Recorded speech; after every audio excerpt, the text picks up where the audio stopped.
Maswerteng hapon po mga ka-STL. Narito na po ang resulta ng STL Bataan para sa araw na to. Second draw, October 6, 2025, araw ng Lunes. Naway ang mga natayahan niyo po mga numero kanina ay manalo nawa ngayong hapong ito, 4 p.m. Kaya't kunin niyo na po ang inyong mga ticket. Narito na po ang resulta. Ang mga numerong nanalo sa STL Bataan ngayong hapong ito, October 6, 2025, 4 p.m. Second draw result 21 at 8 in exact order.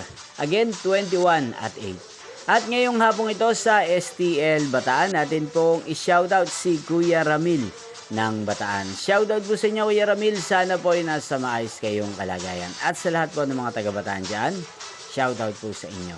Niyo pong napanood ang resulta ng STL Bataan sa channel na to, Roderick Hernandez TV. Maraming salamat po sa patuloy niyo pong panonood at pagsuporta sa aking channel. Magkita-kita pong muli tayo mamayang 8 p.m. para sa third draw result ng STL Bataan.